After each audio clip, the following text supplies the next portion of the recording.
வாங்க கவி ஸ்பெஷல் கிச்சனில் இன்னைக்கு கீரை போண்டா எப்படி செய்யுதுன்னு பார்க்கலாம். கடல மாவு 1/4 கிலோ, மைதா மாவு 1/4 கிலோ.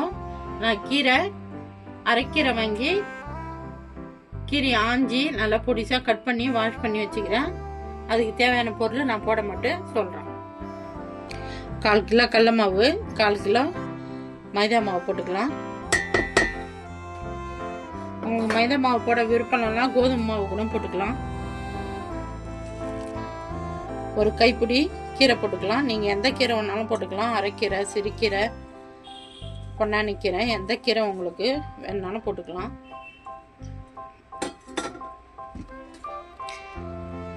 இந்த போண்டாவுக்கு தகுந்த மாதிரி உப்பு போட்டுக்கலாம்.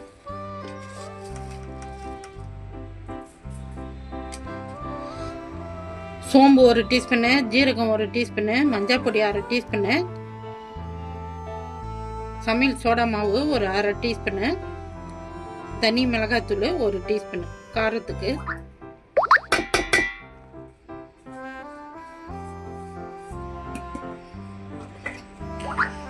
நூறு கிராம் வெங்காயம் பொடிசா கட் பண்ணி போட்டுக்கலாம்.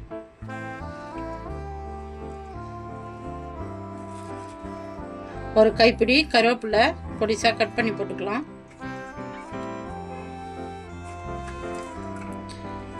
4 பச்சை மிளகாய் எடுத்து பொடிசா கட் பண்ணிக்கலாம். பூண்டு பல்லு 5 பூண்டு பல்லு எடுத்து பொடிசா கட் பண்ணி போட்டுக்கலாம். இஞ்சி ஒரு துண்டாலும் எடுத்து கட் பண்ணி போட்டுக்கலாம். எல்லாத்தையும் ஒண்ணா மிக்ஸ் பண்ணிக்கலாம்.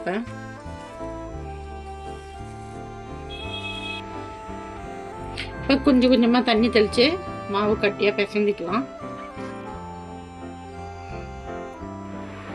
மாவு நம்ம இப்போ பிசைஞ்சாச்சு. இப்போ நம்ம போயிட்டு போட்டு எடுத்துக்கலாம். கீரை போண்டா போடுறதுக்கு அடுப்பத்தை வச்சு ஒரு கடாயை வச்சு சமையல் எண்ணெய் ஊற்றியாச்சு. எண்ணெய் சூடு ஏறட்டும். எண்ணெய் சூடு ஏறிச்சு. நம்ம இப்போ கீரை போண்டா போட்டுக்கலாம்.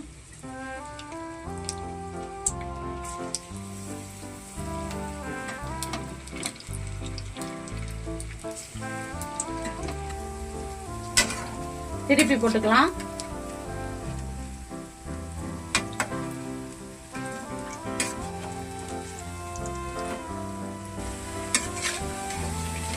நம்ம போண்டாவை எடுத்துக்கலாம். நல்லா எண்ணெய் எடுத்துட்டு எடுத்துக்கலாம். இப்ப